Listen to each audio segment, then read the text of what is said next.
See if anybody comes.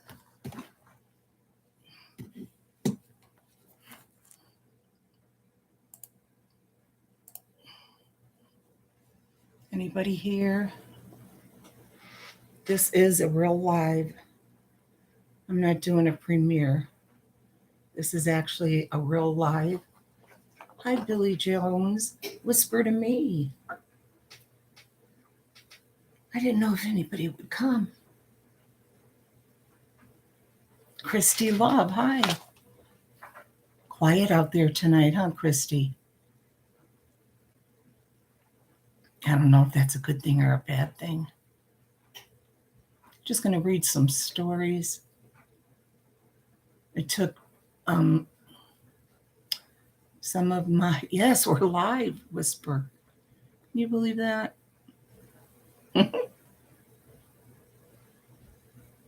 Took a little bit of my sleeping pill. A little bit like that. Last night it did not put me to sleep. Hope it will tonight. I'm starting to feel tired. And I just said I would read a couple stories. Maybe somebody else wants to hear.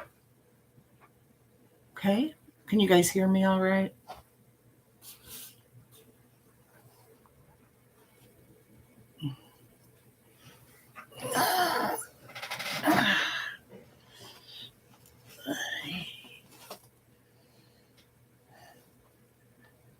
Should I go ahead and start? I think we'll just have a little crowd, and that's fine by me. If anybody's listening on a replay, I hope you enjoy these stories from days gone by.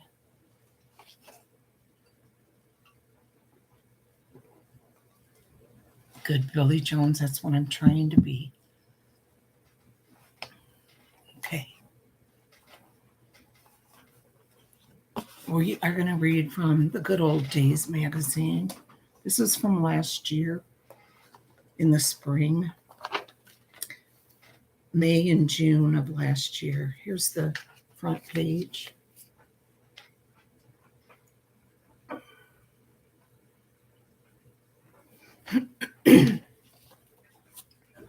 So sit back, relax. If it's nighttime where you are and you want to go to sleep, I hope this will help you.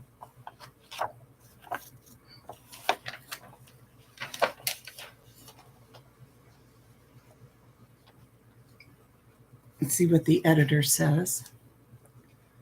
Dear friends of the good old days, chores were a normal part of my childhood and were likely an expectation for you in your good old days too. My parents didn't think twice about assigning jobs to each of their 5 kids to keep the household running smoothly and our property looking presentable. There were no questions asked most of the time. When I was in middle school, one of my least favorite chores was dusting, but I begrudgingly did it every Saturday morning, along with a long list of other jobs. Once I complained to my mom that I felt I was expected to do way more chores around the house than I was certain my friend Rita had to do. Mom raised an eyebrow at that statement, but she said nothing.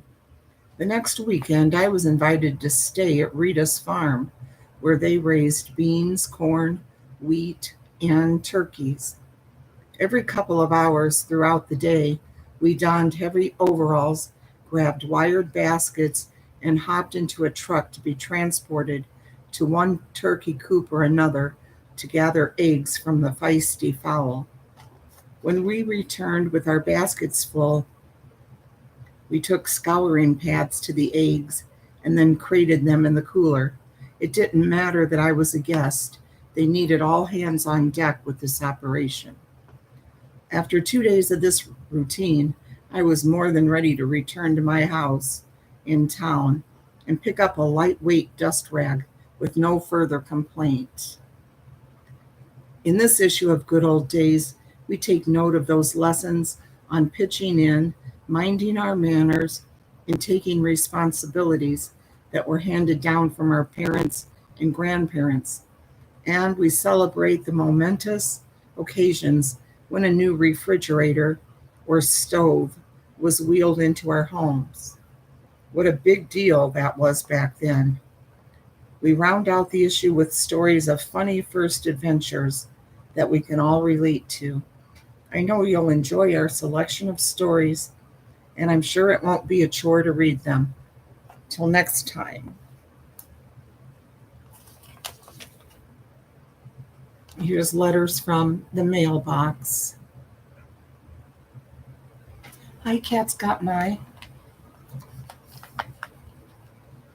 I don't think I'll be here too long because I did take a little bit of my Ambien, and it, gets you kind of sleepy. Hi, Sharon. Wade. They had, yes, haven't they? The times have changed. It is so fun to read these. These are from the mailbox. More of Mother. I would like to add a postscript to the wonderful article in the November-December 2020 issue about the film Come to the Stable and its connection to the Abbey of Regina Lottis and Dolores Hart. My mother and grandmother saw the movie before I was born, and I always heard about Loretta Young's magnificent performers. I happened to be born on Loretta Young's birthday, so she became a favorite of mine. I have fond memories of her television shows. Years later, after I learned Dolores Hart was now Mother Dolores Hart, I had the opportunity to speak with her on the telephone. I was working at a magazine publisher, and she called with a question. When she identified herself as Mother Dolores Hart, I asked if she was the Dolores Hart, and she said, "I'm the one." And she was delightful. That's from Elizabeth, uh, Coopersburg, Pennsylvania. And look, it's kind of neat because they tell you on this little map what month, I mean, what state their stories are from this issue. Is your state there? Mine's usually there, but I'm not there. I'm in Indiana.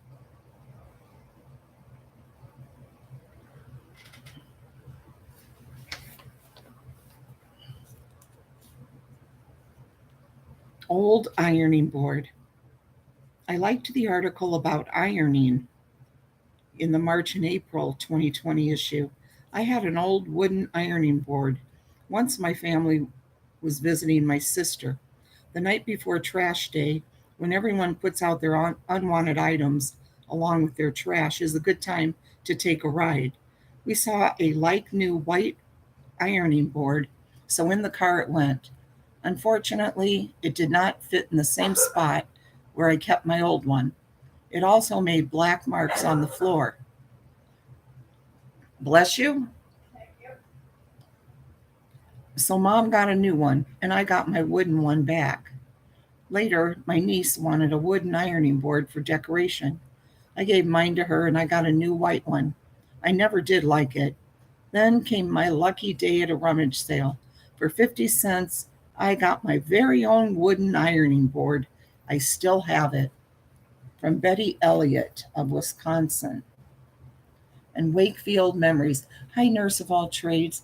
Hi, Little Miss STFU. Thanks for coming. Hope you like the stories. I received my first issue of Good Old Days, the November-December 2020 issue. There were so many stories that brought back good memories. As the years fly by, there are happenings in your brain that are pushed way back, but then a word, a picture, a person, or place jars that memory. It happened to me in the first sentence of the story, More Blessed to Give by Audrey Carley. She said, I took an extra job at the only department store in Wakefield, Michigan. My eyes started to well up with tears. When I was 9, 10, 11 years old, my uncle would drive us up to Wakefield. It was many hours' drive, but when we got there, it was all country. We would stay with my mom's aunt. All year, I would save my allowance and return soda bottles for the deposit money for our return trip to Wakefield. After a couple of visits, I got to go to that department store and used my money for souvenirs. I felt all grown up because my mom let me go to town all by myself. It was a small town full of people with big hearts, hardworking and never complaining. I loved them and Wakefield, from Maryland, Halper, Mount Prospect, Illinois. Hi, Aurora. Davita, are you here listening?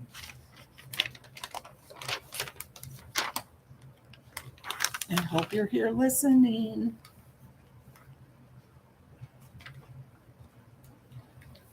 A graduation tea. The new experience required a new dress by Dorothy Rick. My first memorable experience in tea drinking occurred years ago. The girls in my high school graduation class were invited to a graduation tea sponsored by the local women's club. It was to be held at one of the more palatial homes in Nebraska City, Nebraska. As I look back, I see myself first and foremost as a gawky country girl who had been taught courtesy and politeness, but I had no experience with social amenities. Feeding calves, carrying cobs and wood to an ever hungry cook stove, and milking cows did not prepare me for any kind of social event. Good, I'm glad. Let me get some water.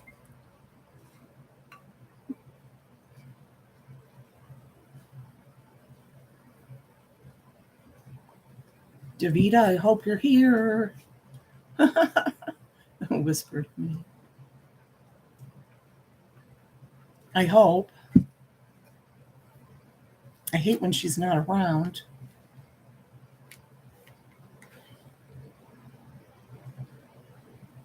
However, I was determined to earn a teaching degree through my high school studies and later college courses. The homemade clothes I wore, my frizzy hair from home permanents, and my cheap, outdated shoes set me apart from popular town classmates who seemed aware of everything that was important in our teen world. My desire to succeed in my studies and my serious attitude also set me apart from many classmates who saw only their world of extracurricular sports activities and their pursuit of friends. The Tea Party invitations caused a flurry of excitement because my invitation to the tea came a few weeks before graduation. Mother suggested wearing my graduation dress for the tea. She had already selected the material and had located a pattern. My aunt, who quote unquote married money, quite frequently left boxes of her discarded coats and dresses at our farm home. For mother, this was a treasure trove of material for my dresses and coats. The latest offering included a dramatic black velvet dress decorated with a large triangular rhinestone brooch that glittered and sparkled at the neckline. Mother would remake this garment for my graduation dress. The dress on the pattern had short sleeves, a fitted bodice, and a flared skirt. I was intrigued with that brooch and the soft, rich quality of the velvet. I could see myself finally standing out in a dress made of that lovely material. Of course, neither mother nor I took into account the warmer late May weather. So, with this unexpected event to prepare for, mother immediately began sewing the dress since the tea date was set a week before graduation. I dutifully tried on the dress for fittings, enduring the pricking of the straight pins, holding the pieces of material together. However, I was quite perturbed when mother announced I would not be wearing the large decorative brooch. Dorothy, that pin is too sophisticated for you. I had seen Rosalind Russell wear a similar brooch in a recent movie. Why couldn't I have that pin on my dress? I pouted a bit, but mother had her way. The brooch was put into her sewing basket. Instead, she purchased a spray of black and rose colored sequins that she sewed on the left side of the bodice. The sequins caught the light just so, winking and blinking. I finally conceded that Mother probably knew best, as always.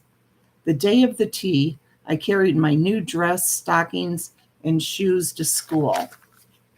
Hi, back door. Haven't seen you in forever. Pee too much here. What does that mean, Aurora?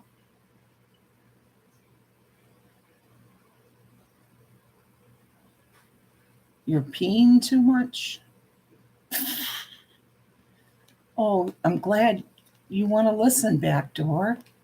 Haven't seen you for so long. And I still love that picture, your avatar. I've always loved that. I love the color.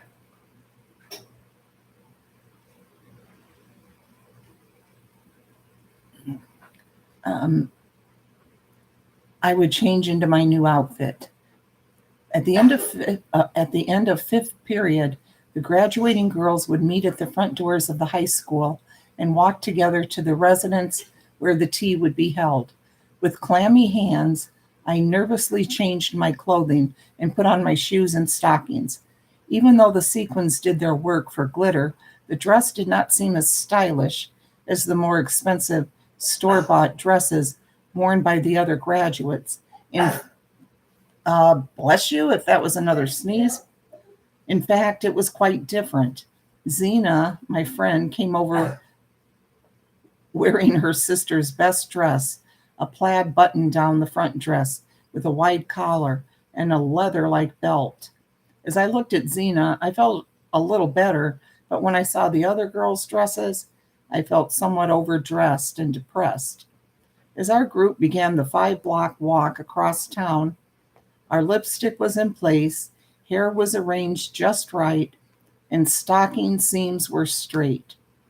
However, the 5 blocks took their toll, especially on those who were wearing their first high heels. Blisters began to form on heels, toes squeezed together with each step, and stockings sagged around the ankles.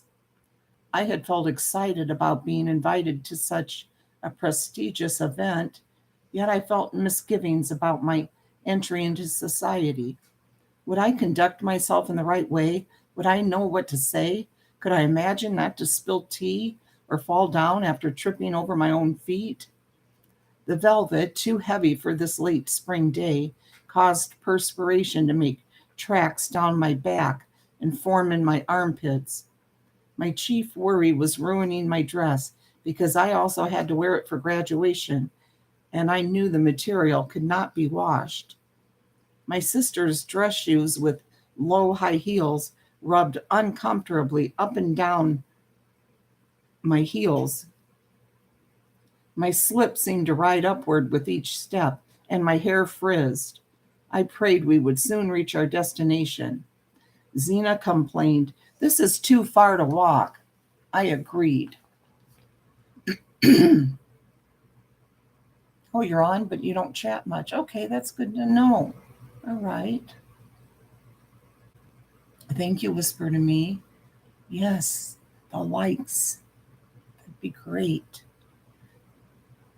Finally, we reached a large square brick house facing Neuchel's Square Park. As we girls trooped up the sidewalk, a lady opened the door, greeting us and ushering us inside. I gazed in awe at a huge gleaming chandelier with brightly lighted bulbs. Colorful wool rugs covered hardwood floors. Sofas and chairs were grouped together. At one side of the room was a large table covered with a lace tablecloth. A silver teapot, silverware, plates, and dishes were on the table.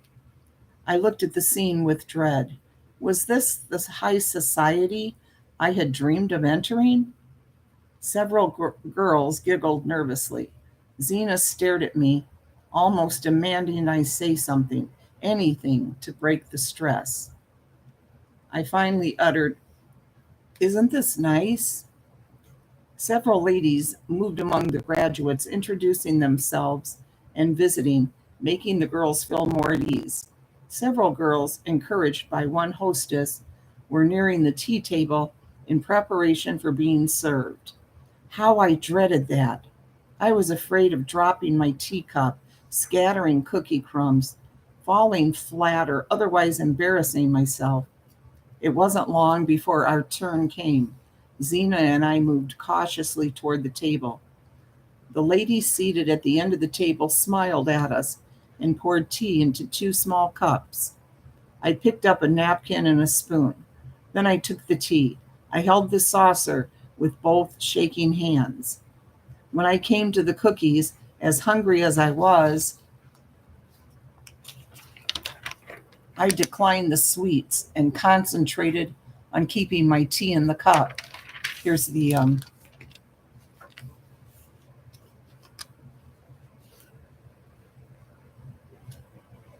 pretty little pot and cups.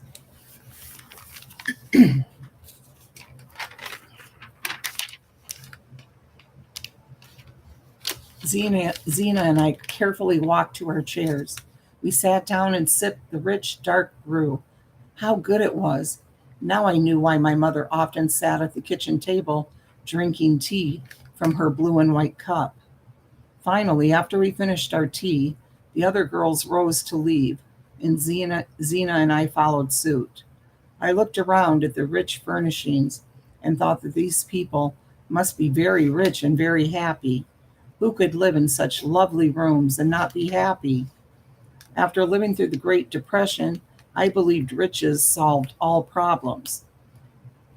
It was a group of tired looking girls with little to say who returned to the school. I felt elated that I had successfully weathered my first formal tea. In a way, I hoped I was through with tea parties, although down through the years, I developed a passion for drinking tea. During those post Depression days, few special occasions occurred. When they did, great efforts were made to participate and enjoy them. Those events became memorable and very special.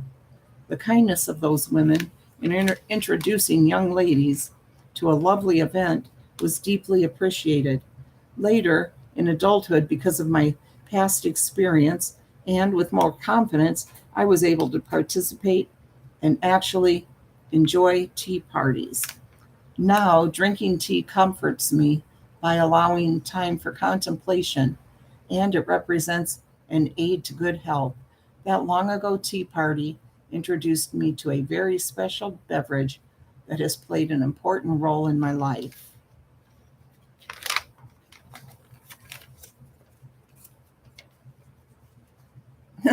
Whispered to me.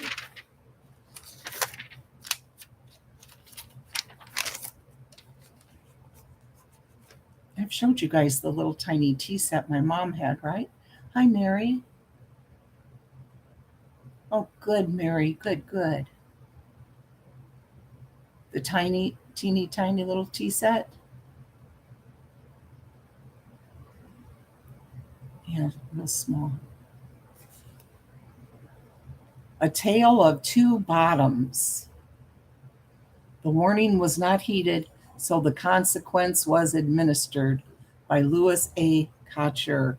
Here's a picture of him. Louis looked very proper and obedient in this photo from his younger years. I hope this can get you to relax and go to sleep. I'm hoping it'll do the same for me, Mary.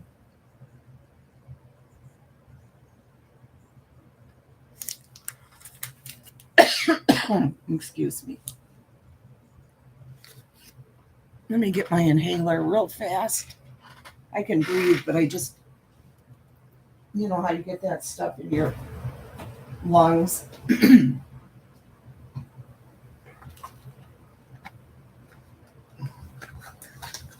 With these allergies, I've had to use it more and more.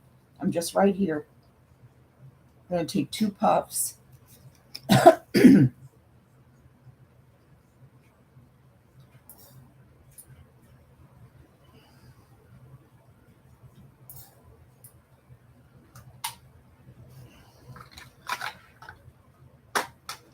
I'm going to have to ask my doctor for a refill. It's getting low.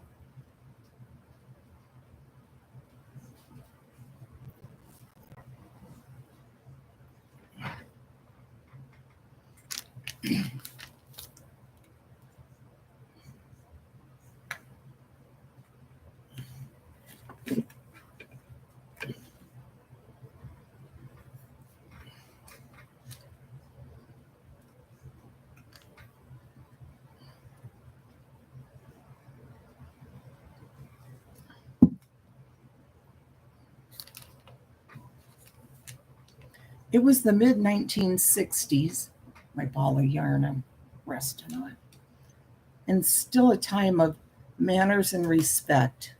We called every adult Mr. or Mrs., the nun's sister, and the priest's father, and you never misbehaved in public.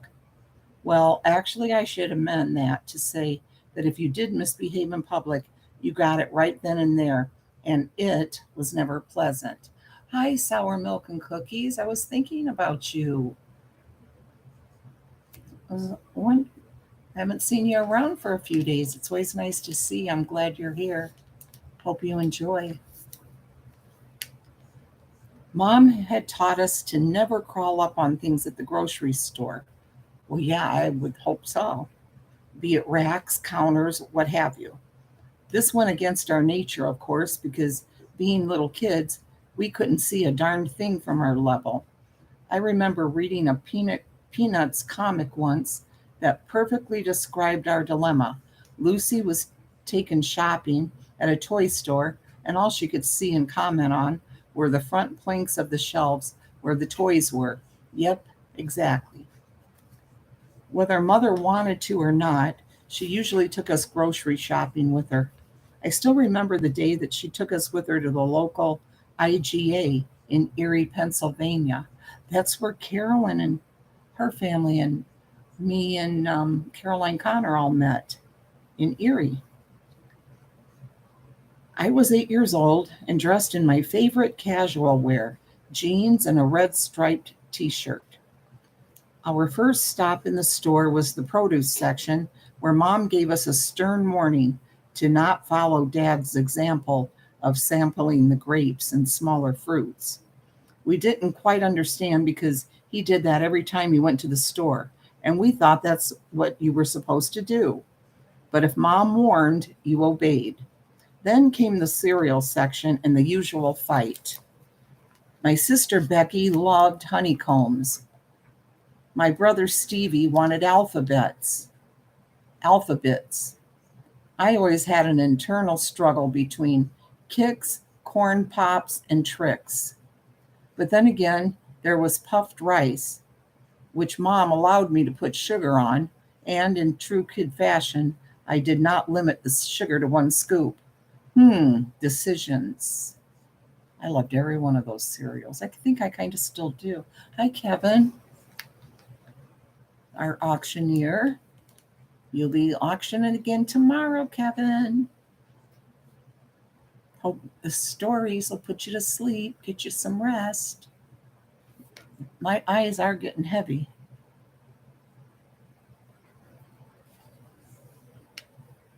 Usually, mom eventually grew exasperated, grabbed a box of something, and threw it into the cart with a resounding enough, and we moved on. Up and down a few more aisles we went. Sunbeam bread, check. Instant potato flakes, check. TV dinners, double check. And then the meat aisle with its tall white enamel open top compartments. A narrow chrome railing ran along the bottoms of the compartments, about 8 inches from the floor. Again, a stern warning, don't you dare get on that railing. But what kid could resist? Mom went down another aisle, and when she came back, there it was, practically a target in those identifiable jeans and red striped shirt, standing on the railing and leaning over into the compartments, and unfortunately, bottom sticking out at a perfect smack me angle. Mom was horrified and did not hesitate. Swat! right across the bottom. But the face that looked up at her was not mine. It was some stranger's kid, and that stranger had come around the corner in time to witness the entire thing. Oh my gosh. Embarrassed, Mom quickly looked behind her, and there I was, innocently following like an obedient puppy. Mom looked at the other lady in apology, saying, "Oh, I'm so sorry. I thought that was my boy." The other mom smiled and said, "Don't worry about it. He probably deserved it."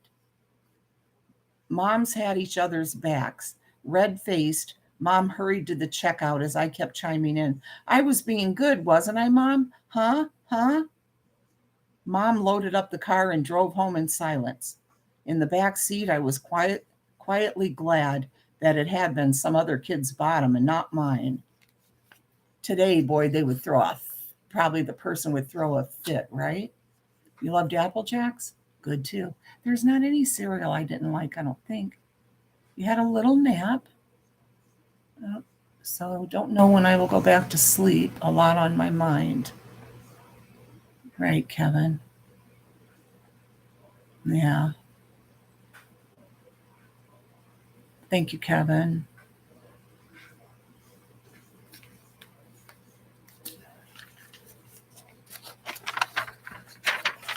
Lexi always asks about you, Kevin. Just want you to know that. I don't want her to hear me.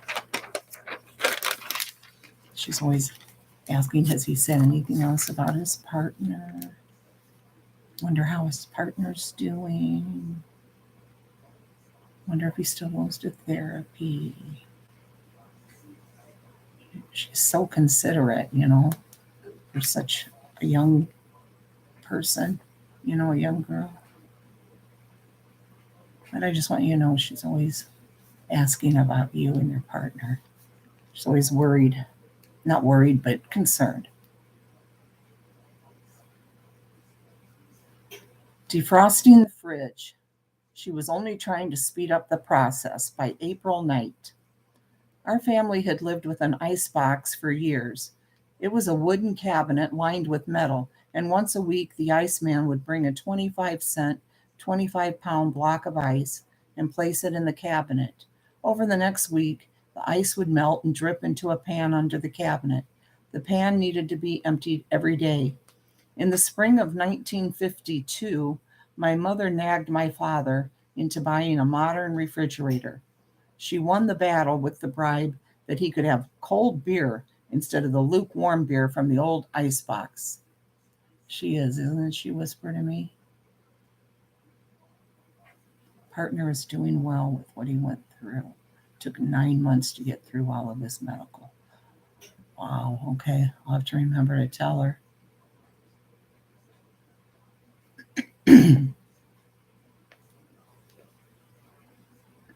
Yeah, and she'll keep track of who's in the chat, or chat when she comes by the computer. She's looking, oh, so-and-so's there, and this one and that one. And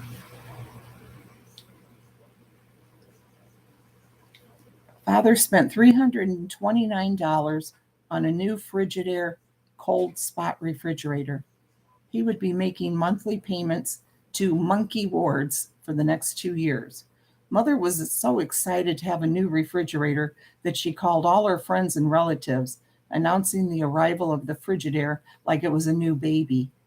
Mother couldn't wait to invite her friends to a luncheon and have trays of ice cubes for lemonade or iced tea. I was 8 years old and was allowed one bottle of knee-high strawberry soda pop once a week, and now it was going to be icy cold instead of room temperature. We felt rich. When the refrigerator was delivered, it was big, shiny, and snow white, and it came with 2 keys at no extra cost that the delivery man handed to my mother like they were the keys to the kingdom. Since there was only my mother, father, and myself, I didn't know why there was a lock on the refrigerator door. Maybe burglars would find out we had a new refrigerator and break into our house to steal all our food.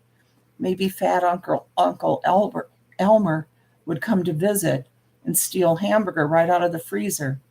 We never locked our doors at night because we lived in Lawrence, Kansas, and there was no crime in Lawrence, Kansas in 1952.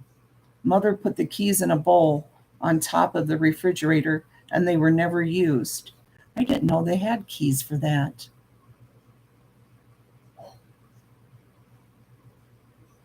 Yeah, she is, Kevin.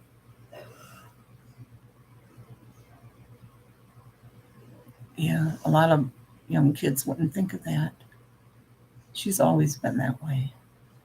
And she never speaks bad about anyone, ever. I feel bad when I do, when I talk about, some of the trauma and that, because I feel like she doesn't do that, and I just feel bad. You know what I'm saying?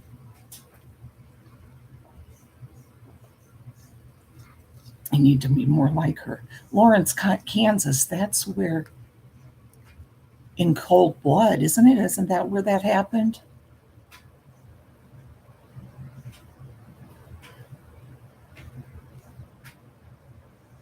Where Perry and the other guy broke into in that farmhouse and killed the family. Lawrence, Kansas. Truman Capote wrote the book in Cold Blood, and then there was the movie. I could be wrong, but Mother wiped down the shiny white appliance several times a day. Our standard of living had taken a giant leap forward. Milk was cold instead of spoiled. Lettuce was crisp instead of wilted. Everything tasted wonderful. When no one was in the kitchen, I'd open the refrigerator door and stand there to fill the cold air. I couldn't let Mother see me, or I'd get scolded for letting the cold air out of the fridge. It was important to just open the door, grab what you needed, and quickly close the door to save the cold air. Refrigerators at that time were not self defrosting. Every few months, the freezer in the top of the fridge would have a couple of inches of ice built up. Defrosting the freezer was an ordeal. The fridge had to be unplugged and emptied of all the food, and pans of boiling water had to be placed in the freezer to help the ice melt. It would drip into cookie sheets my mother set in place to catch the water.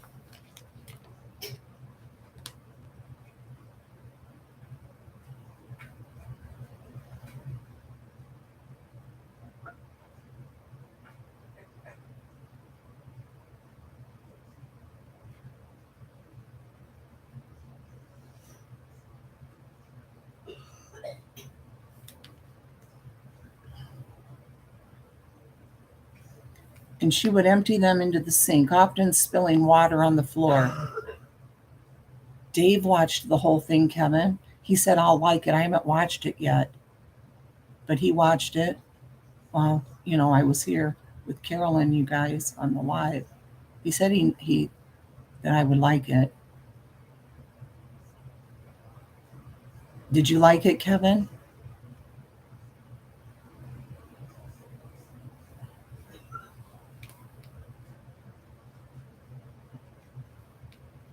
One time, Mother grew impatient. She got an ice pick left over from the days when we had to chip ice off the block in the ice box and started jabbing at the ice built up in the freezer. Big chunks of ice broke off and slid to the floor. And then it happened. Okay, Sharon, yeah, this is just to relax and listen and drift off to sleep. Okay, you liked it. Okay.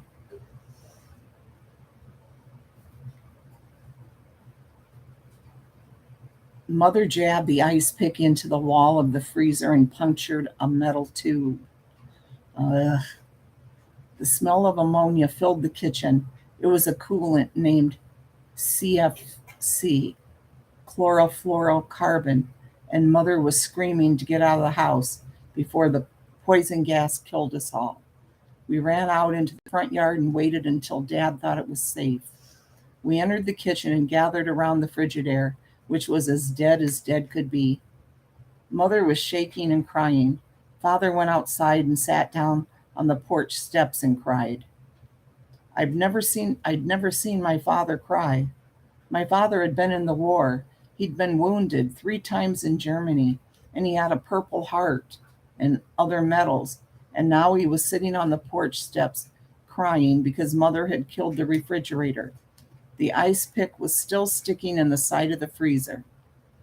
Boy, that would be something, wouldn't it? The way she's described as I can feel their disappointment. Mother called my Aunt Margie. She came to the house with some boxes.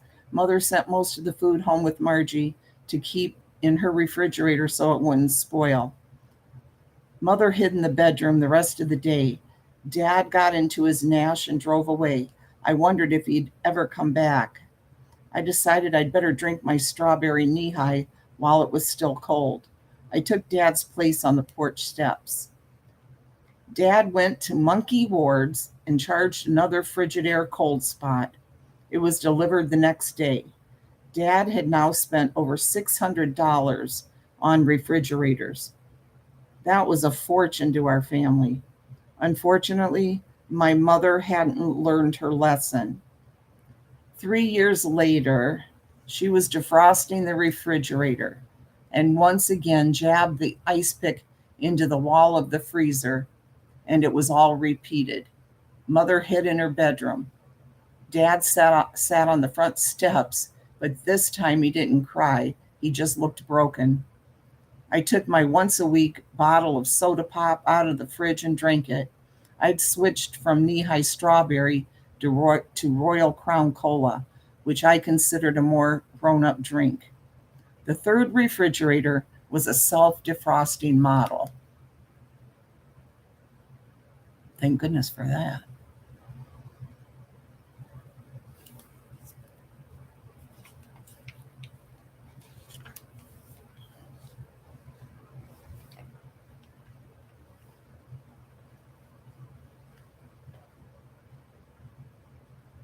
Flashback fun. The first Indy 500 was held at the Indianapolis Motor Speedway on Decoration Day, May 30th, 1911.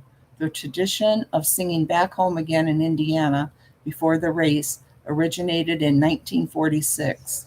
Actor Jim Nabors performed the song on race day from 1972 to 2014.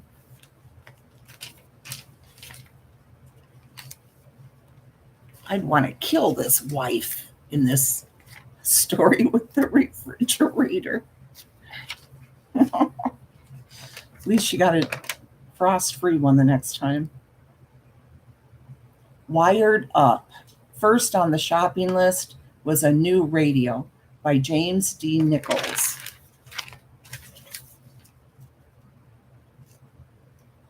Wow, look at this house, guys. James was 8 years old when this tiny house he lived in got electricity.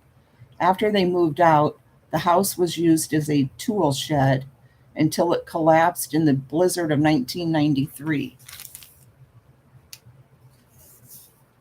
Look at that.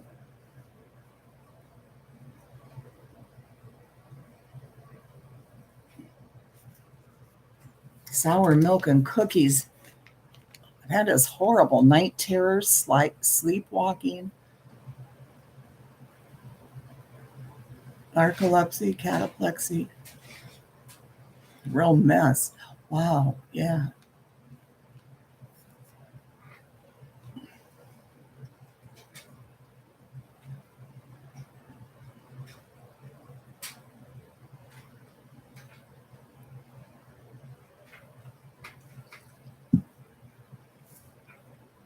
The year 1949 was an exciting one for my family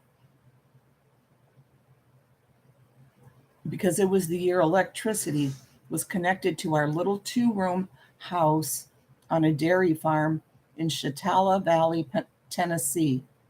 Although I was only 8 years old, I can still remember my dad, along with the farm owner, Homer, and several of our neighbors, cutting a right of way through the trees for the power lines. Up until 1949, we had used oil lamps for light, but now a 100-watt light bulb lit up the whole room. It was great. Mom followed the same routine every night after supper. That's dinner to most people. She washed the dishes, put everything away, wiped the table, and then blew out the oil lamp. Mom was humming a happy tune while working in the kitchen the first night we had electricity. When she finished cleaning, she leaned over the center of the table, cupped her hand, and blew. She was so shocked when the light didn't go out. Then she realized that you don't blow out electric lights, and she quickly pulled the light chain to turn out the light. The first thing Dad bought after we got electricity was a new radio. Before electricity, our radio operated with a rechargeable battery. We could listen to the Grand Ole Opry, the Lone Ranger, Sergeant Preston, Sky King, and baseball games from Saturday through Wednesday. After that, the battery was run down, but now no longer did we have to wait until Saturday for Dad to take the battery down to Cleveland, Tennessee for charging. With electricity, we could listen to the radio all day, every day. The Iceman only came by our place once a week. Because the road didn't come all the way to our house, he had to carry the block of ice on his back and put it in our ice box. After 2 or 3 days, the ice was melted, and we had to keep our milk and butter in the spring house. When we had saved enough money, Dad bought us a small GE refrigerator. Then we could keep things fresh longer, and we always had ice on hand. Being able to save leftover food was a great convenience. Although we don't use it anymore, I still have that 1949 refrigerator in my basement, and it still works. About 3 years later, we had saved enough money to buy an electric range. While the electricians were wiring the house for 240-volt power, Mom was filled with excitement. No more starting a fire to cook and cleaning out the ashes when the stove cooled. Dad was pleased to see Mom was so excited, and he decided to have a little fun with her. He asked her how she was going to cook when the electricity went off. She got the most worried look on her face because she hadn't thought of that. Soon her excitement returned and she said, "I'll get one of those little hot plates." Dad and I didn't have the heart to tell her that the hot plates also work on electricity. I have many fond memories of the good old days before and after we were wired up.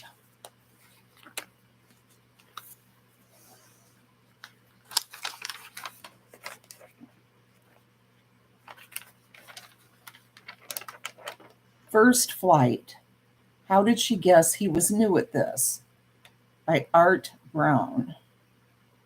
Here's a picture. Art above in May 1960, the day before he joined the Air Force and took his maiden flight. A wiser Art at Wright returned from boot camp in July 1960.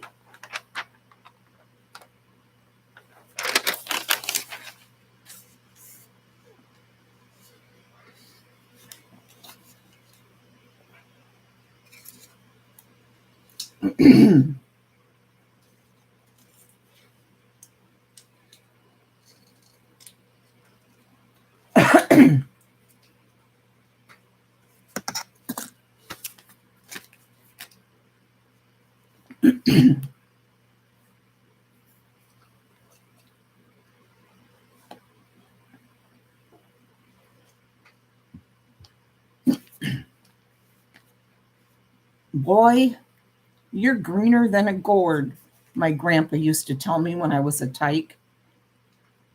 I learned much later in life that Grandpa was right. I suppose I had led a pretty sheltered life. Our family was much like the Cleavers. My only interests during my high school years were hunting and fishing. Shakespeare was boring. Algebra was beyond my comprehension. And typing was out because I couldn't use both hands at the same time. I just couldn't see how these three subjects could help me in later life. I began making failing grades and had no chance of graduating. My dad suggested that I join the military service so I could get a GED certificate. The Air Force offered an electronics school that caught my interest. Electronics was my hobby, and I had done some part time work at a radio and TV repair shop. I opted for a 4-year hitch in the Air Force. Oh, my back's itching just a second.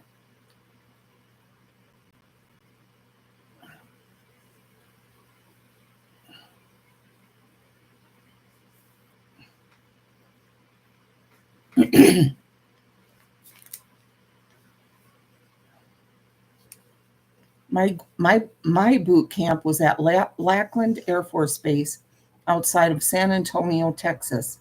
I flew from Little Rock, Arkansas to San Antonio by Trans Texas Airways on a Douglas DC 3, aka a Goonie Bird.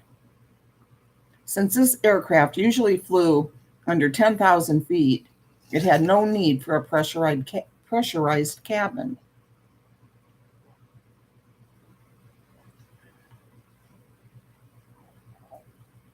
Before we took off, the stewardess came down the aisle, passing out chewing gum. She offered two choices: two chiclets or a stick of Wrigley's spearmint. No thanks, I said. This is for your ears, sir, she said. It will keep your ears from popping when we take off and land.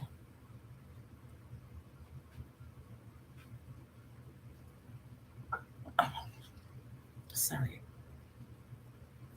Oh, I replied as I selected a stick of peppermint. The stewardess continued on down the aisle in front of me, passing out gum. By the time she made her way back to me, I had removed the gum's wrapper, tore the gum in half, and rolled up each half and then placed them in my ears. Oh my gosh, really?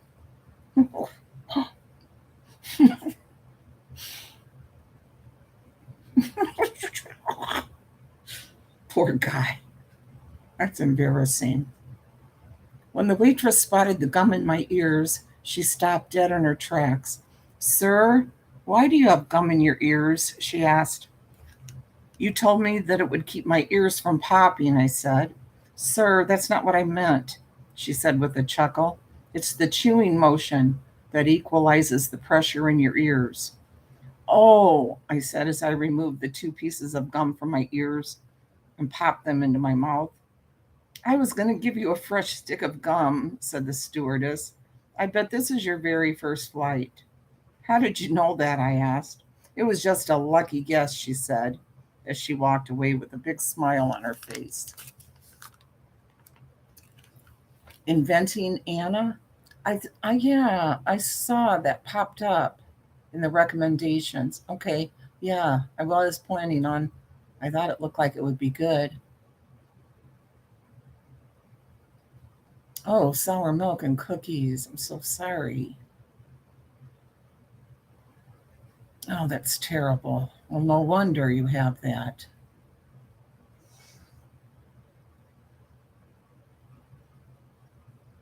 Good idea, Kevin. Yeah, good idea.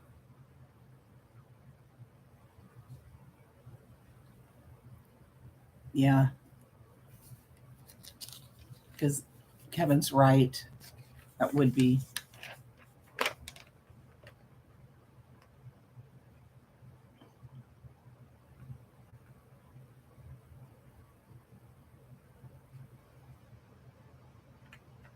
Oh, wow. Running from the rampage. It was a Memorial Day they'd never forget. Marge's uncle's house below and the barn where the families took refuge from the flood did not survive the divulge. The deluge, I mean. Look at this.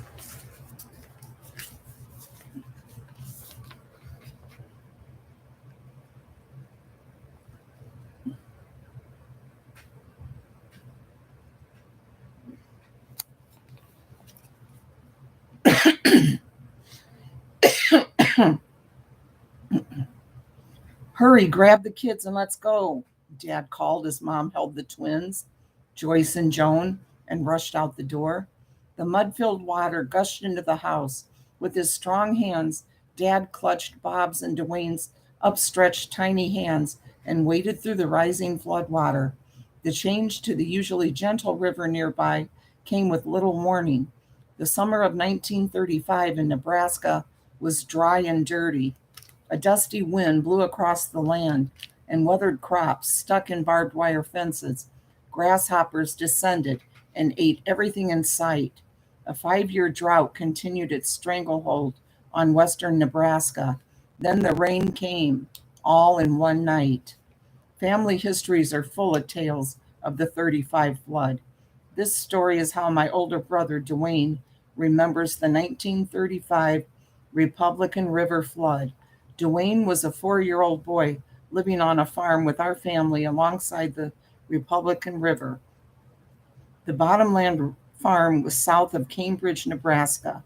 Dwayne stirred as flashes of lightning lit up the bedroom he shared with his older brother.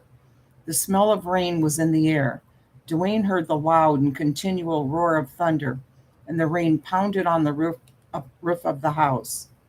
On the night of Memorial Day, Thursday, May 30th, in 1935, a deluge of rain measuring nearly 24 inches fell in eastern Colorado and southwest Nebraska. Mom was patting and shaping bread dough. As she placed the last loaf in a pan, Dwayne walked into the kitchen for a drink of water. He was hot and itchy. Along with his brothers and sisters, Dwayne had chicken pox. He walked toward the sink, and suddenly his footsteps made a splashing sound. Dwayne's eyes widened as he saw water coming into the house. The water poured through the door and it leaked through the walls. Dwayne watched the water carry away his toy blocks that sat on the kitchen floor. The smelly brown water soaked to the bottom of his pajamas.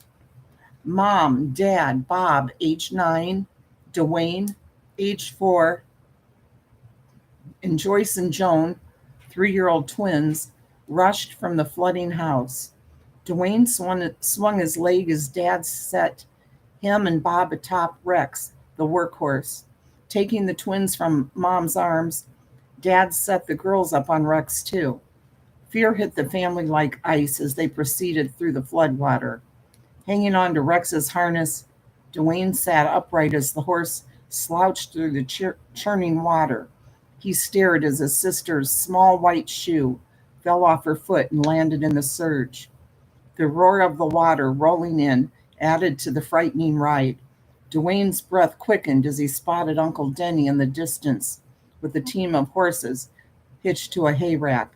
The flood water had not yet reached the road. The anxious family finally got to the road. Dad, with his strong arms, loaded Dwayne, Bob, and the twins on the hay rack. Mom and Dad then climbed up on the back. Dwayne bounced up and down as the hay rack lumbered toward Aunt Grace and Uncle Denny Hampton's farm. So far, the Hampton farm was not underwater. When they arrived, Dwayne jumped from the hay rack and bounded up the stairs in the barn.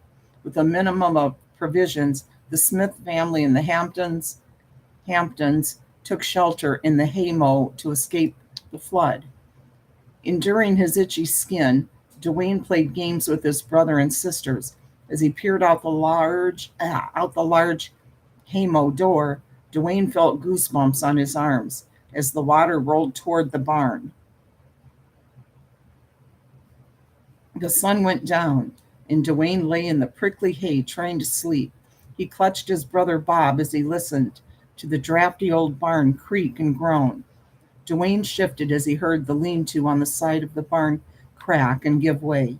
The noise of the water lapping against the barn kept Dwayne awake most of the night.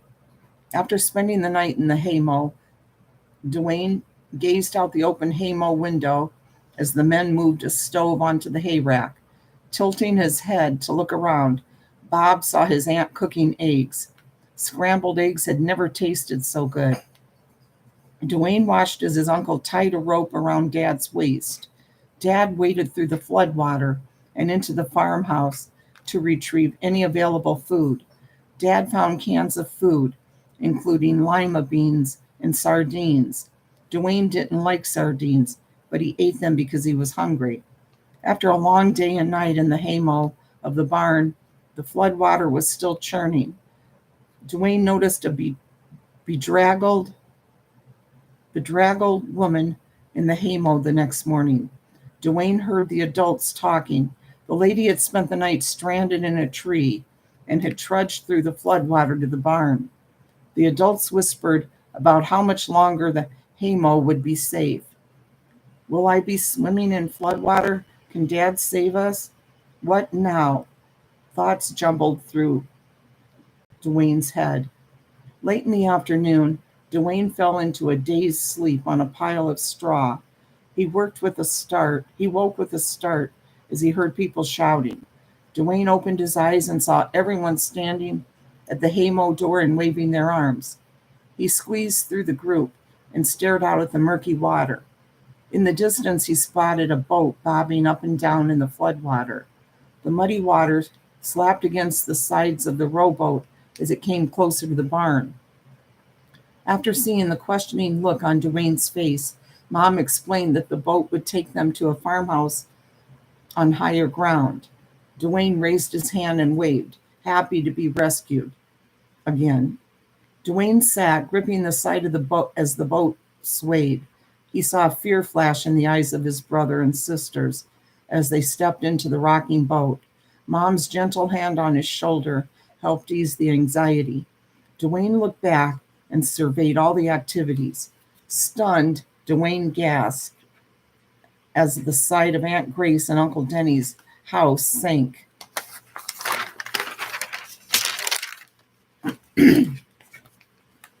Hi, video reel.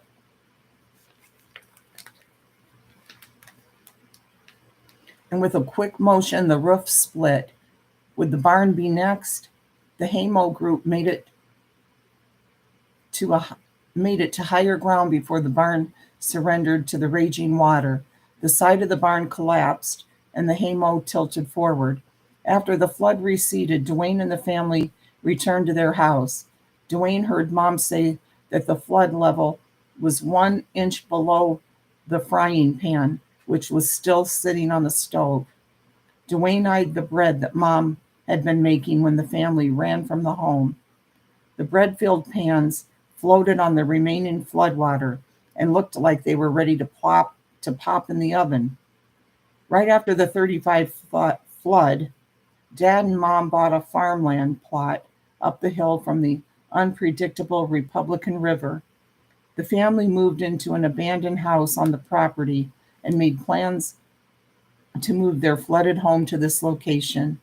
With a group of men, our dad started moving the flooded house from the bottomland to higher ground. Dwayne stared at the strange sight. His home was hoisted onto large beams with wheels under them. The wheels sat on planks of wood to keep them out of the flood-soaked muddy ground. Eyes wide with curiosity, Dwayne watched the horses strain as they wound steel cables around the capstan and pulled the house forward. He studied the workmen as they unwound the wire and rope and set the capstan in place again. The men laid more planks in front of the house to keep the wheels out of the mud. The process happened over and over. Each day, Dwayne tore down the hill to watch the house inch up the slope. At last, the house arrived at its permanent location. Did Dwayne's curiosity, his ability to comprehend, his need to understand the flood and the house moving method lead to his study of engineering when he grew up? Possibly. Dwayne evaluated and designed numerous Nebraska bridges during his career as a civil engineer. Wow, that's cool, isn't it?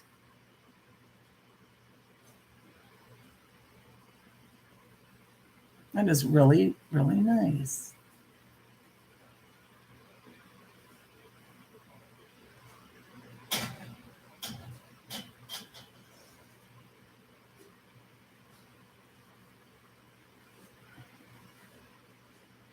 Let's see what time it is.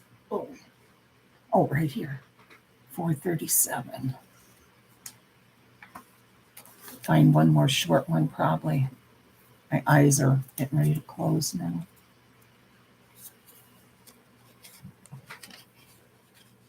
Yes, prayers to you, video reel.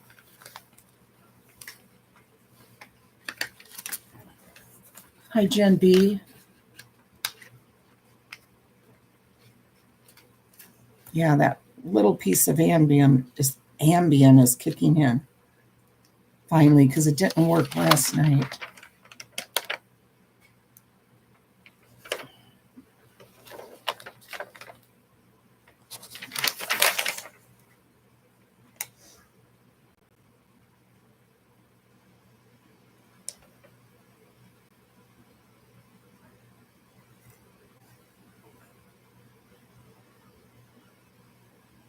Friday fun. Granny time included wonderful walks, memorable movies, and steaming soup by Donna DeLeo Bruno. And thank you, Jen B, for liking the story. And here she is right here. Her and her granny.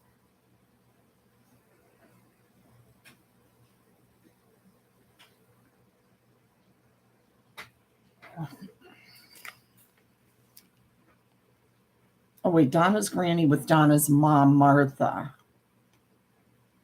Okay, sorry.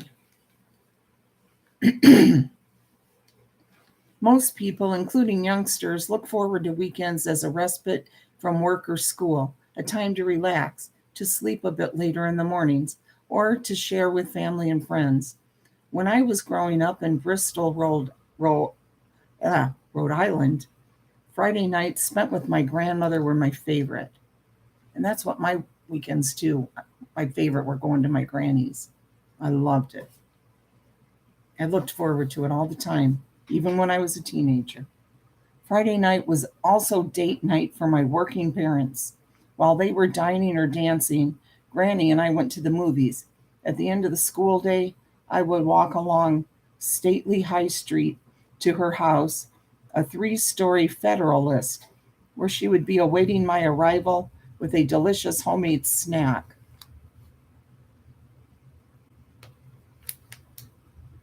Soon we would be planning the entire evening that stretched out before us. First, we would scan the local newspaper, looking for films featured that week at the Pastime Theater, which was within walking distance.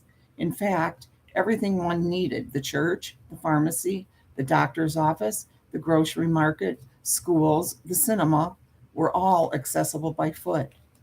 After selecting our film and putting something good to simmer on the stove, off we would go, strolling hand in hand just as dusk approached, our shadows silhouetted against the massive chestnut trees lining the sidewalk. We weren't actually touching hands, as Granny always dressed in hat and gloves for the picture show.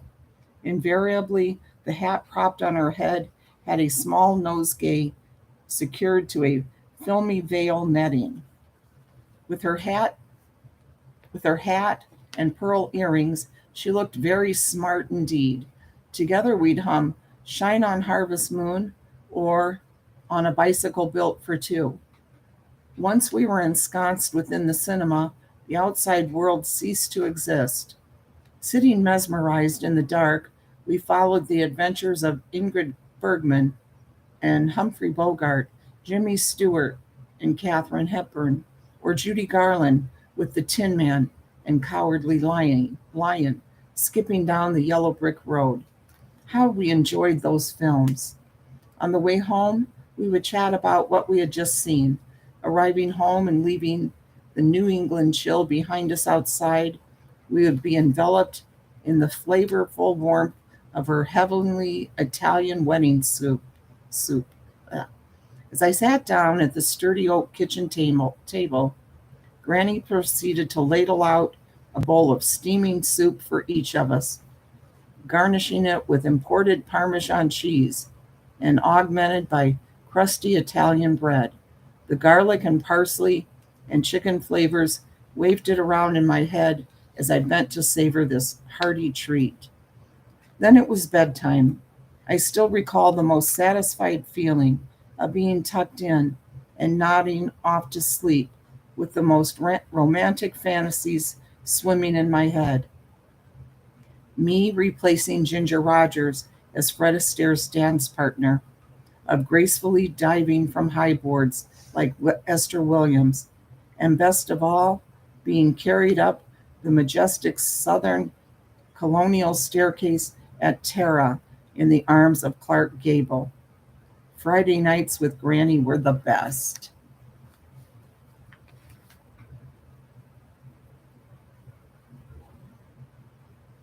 And with that, I'm going to go get in my bed. I hope you guys all can go to sleep, have good dreams.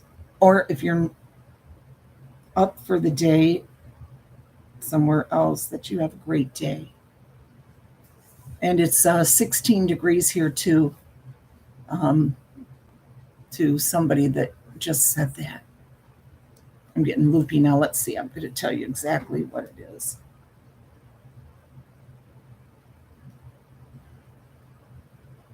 Oh, 12 degrees here now. It was 16. Kristen, how's my cousin? She went into rehab yesterday. Um, Doing very well. I mean, she's loopy, you know. She's had a stroke. It's shocking to see her that way. Really shocking. But I mean, she's talking and everything. She was laughing. Thanks, Mike. I'm glad you're here. Half of her head is totally shaved. Her other half, she has long hair, and it was just all matted to the, back of the mattress. Because this happened, I believe, January 22nd, and the whole time she's been in the hospital, they said that they haven't showered her, but they've been bathing her and stuff, helping her bathe and whatnot. And she shows, went like this, you know, and she has this great big old huge, where she'd been cut. Oh, but she was laughing. I mean, she was just out of it, just she knows she had a stroke and everything, but she's not really grasping everything at the moment. You know how that goes. Once you've been through something like that, you've been in ICU and everything, you know, thinking is a little off. And her husband texted me tonight and said she wants me to call her tomorrow, that she's missing me. And I've been up there twice. She said she remembered the first time I was there, but I know she didn't, because she had that, the tube in her head draining the fluid and stuff. So, but she's coming along. I mean, she's going to make a full recovery. It's just so sad to see her like that. But like I said, she's laughing and happy. We were joking, and she's having a good time. I mean, she was having a good time when I was there yesterday. Had a great time together. Takes a while to come out of it and recover. Yes, Kevin. Right. And she kept holding her phone, she kept picking it up and then it would drop, and she would be going, I'm going to get on Facebook, but she couldn't, she would just touch it and then, it would fall. She kept falling all over her tray and, you know, but I'm so thankful that she made it. If she hadn't have been taken to the hospital right when she did, she'd be dead. They told her husband and sons, if we don't do this surgery, she'll die. She has to have this, or that's it. She's going to be dead, because the fluid was just, that's why they had to cut into her skull to drain all that fluid. But yeah, she is doing okay. She really is. So yay. Thank you guys for the prayers, and prayers for everyone.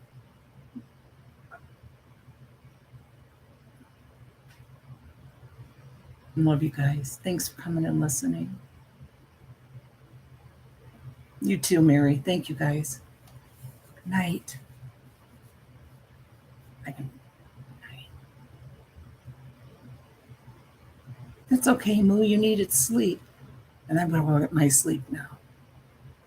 Love you. Good night.